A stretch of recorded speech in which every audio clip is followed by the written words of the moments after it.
Existe uma mentira que você engoliu. Uma mentira que te mantém paralisado enquanto você vê outras pessoas, às vezes menos inteligente, menos talentosa, decolarem na vida.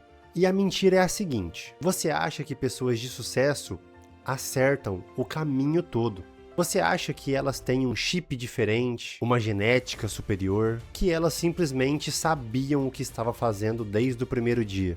A verdade brutal? Na maioria das vezes, essas pessoas de sucesso eram menos. Elas sabiam menos, elas tinham menos recursos e, crucialmente, elas erraram muito mais vezes do que você sequer tentou. Se você está travado na vida, ansioso, procrastinando, seu problema não é a falta de capacidade. Na verdade, o seu problema é a sua relação tóxica com os seus erros. Nos próximos minutos, eu vou desmontar a engenharia que fica em volta desse seu medo de errar. Eu vou te mostrar como ele nasceu na infância, como ele gera a sua ansiedade hoje e por que a única diferença entre você e aquele que você admira não é evitar cair no buraco, mas sim a velocidade que você sai dele. Para quem não me conhece ainda, eu sou o Victor Menezes, eu sou hipnoterapeuta, especialista em ansiedade e aqui a gente fala sobre neurociência e autoconhecimento. Então, pensa numa criança agora aprendendo a andar. Ela cai 50 vezes, não é mesmo?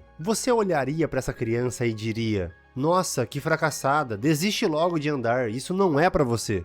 Não, você não diria. Porque você entende que cair é um pré-requisito para desenvolver o equilíbrio. O erro não é o oposto do sucesso. O erro é parte do processo do sucesso. É um degrau, é um dado, uma informação. Só isso. O problema é que, quando a gente fica adulto, a gente transforma esse dado em um julgamento moral. Por exemplo, se eu erro no trabalho, eu não penso, essa abordagem não funcionou. Na verdade, quando você erra no trabalho, você pensa, eu sou um fracassado mesmo, eu sou incompetente, eu não sirvo para isso. E é aqui que está justamente a diferença principal entre o bilionário e o estagnado. Porque pessoas de sucesso não têm medo de parecerem idiotas temporariamente. Elas erram espetacularmente, mas a métrica delas não é quantas vezes eu errei. Se eu errei menos, eu tenho mais valor. Se eu errei mais, eu tenho menos valor. Não é essa a métrica, não é isso que eles medem. A métrica é: quanto tempo eu levei para reconhecer o meu erro? Quanto tempo eu levei para admitir que eu errei? Quanto tempo eu levei para aprender a lição que esse erro me trouxe? E quanto tempo eu levei para tentar de novo? Essa é a principal métrica. Eu te convido a explorar comigo agora 2 pontos bem extremos. Vamos lá.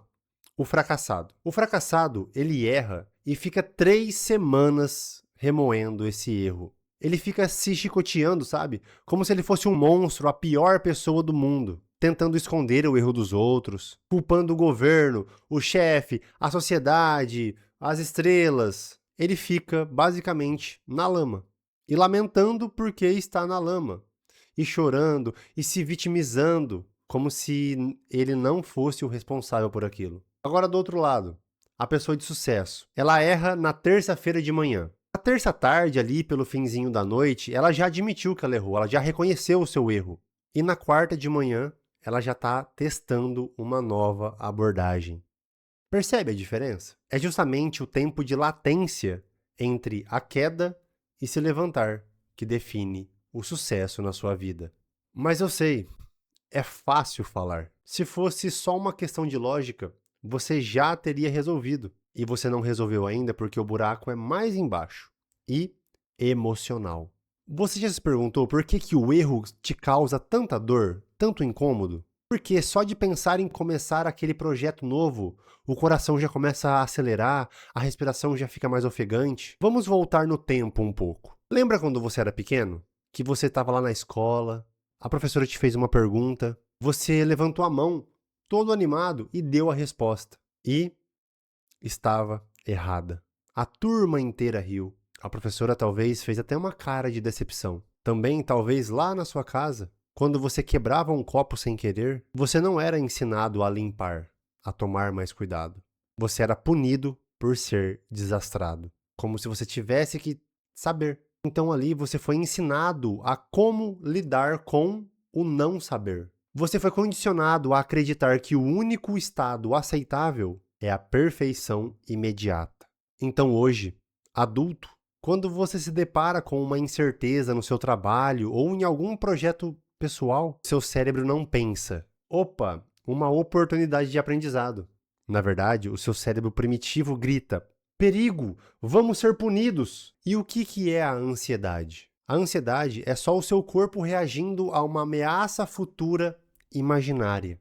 É o medo de errar lá na frente, te paralisando aqui e agora. É como se você estivesse sentindo a dor da punição antes mesmo do erro acontecer. E como que esses traumas se manifestam hoje na sua vida de adulto?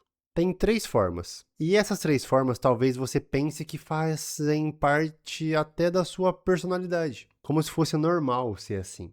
Mas não. São só mecanismos de defesa. O primeiro é a procrastinação. Você não é preguiçoso. Para com isso. Você procrastina porque, se você nunca terminar um projeto, você nunca vai poder ser julgado por isso. Se você deixar para a última hora e ficar ruim, você tem a desculpa perfeita. Mas eu só tive 2 horas para fazer.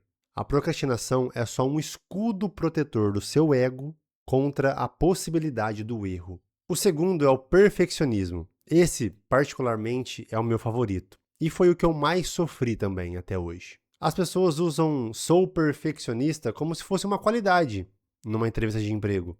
Perfeccionismo não é sobre buscar a excelência.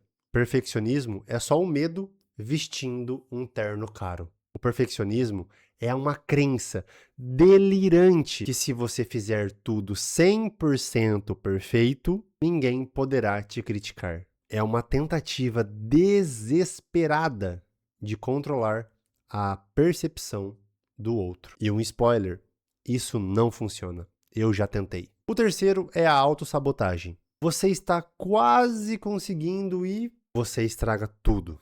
Por quê? Porque o sucesso traz novas responsabilidades e também novos níveis, onde você poderá errar de novo. Então, o seu cérebro prefere o fracasso familiar do que o sucesso desconhecido.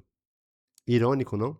Tudo isso, procrastinar, polir demais o projeto, desistir na metade, são apenas sintomas do pavor que você tem de alguém apontar o dedo para você e dizer: você errou. Então vamos cavar até o fundo do poço agora.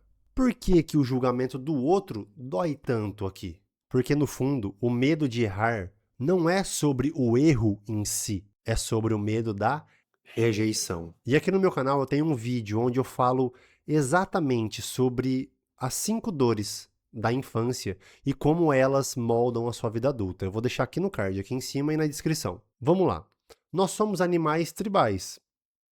Isso significa que nós temos um cérebro muito antigo. Há mais ou menos 50 mil anos atrás, se você cometesse um erro grave na tribo onde você estava, você não era apenas cancelado nas redes sociais. Você era expulso da caverna.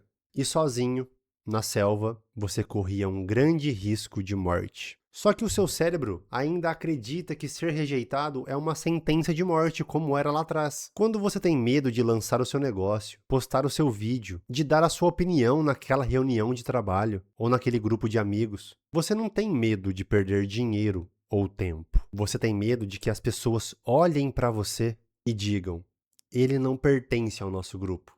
Ele é insuficiente. Então, o medo de errar é só o medo de ficar sozinho. Então, enquanto você depender da validação externa para você se sentir suficiente, para sentir que você tem valor, o erro sempre será um monstro. Pessoas de sucesso entenderam que a validação delas vem de dentro, não dos aplausos. Então, qual que é a cura? Como que a gente sai disso? A cura para isso não é tentando parar de errar. Na verdade, a cura para isso é errando de propósito. É fazendo terapia de exposição. Então a sua lição de casa hoje é procurar uma pequena atividade inofensiva e fracassar nela. Manda aquele e-mail ousado, aquela mensagem que você queria mandar há tanto tempo, perguntando aquela coisa que você sabe que é boba, mas você não consegue. Quando estiver com seus amigos, na reunião do seu trabalho, dê aquela opinião, claro, respeitosamente. Posta aquela foto, aquele vídeo na sua rede social que você queria postar há tanto tempo, mas por não estar perfeito você não posta ainda. E quando o erro acontecer, apenas observe. O mundo acabou. O céu caiu? Não. Você sobreviveu. Isso aqui vai ensinar para o seu cérebro assustado que errar é seguro. Pessoas de sucesso não são deuses. Elas são apenas pessoas que se sentiram confortáveis em ser ruins por tempo suficiente até se tornarem boas. Elas trocaram a dor da rejeição inicial pela glória do resultado no final. Então, para de focar em não cair e foque toda a sua atenção em quão rápido você levanta. E é aí que o jogo vira. E se esse vídeo te deu aquele tapa na cara que você estava precisando para começar o ano com o pé direito, deixe seu like, comenta aqui embaixo qual foi o seu maior insight de hoje. E se faz sentido para você tudo que a gente falou hoje aqui, se inscreva no canal, porque toda semana eu lanço um vídeo como esse. Até a próxima.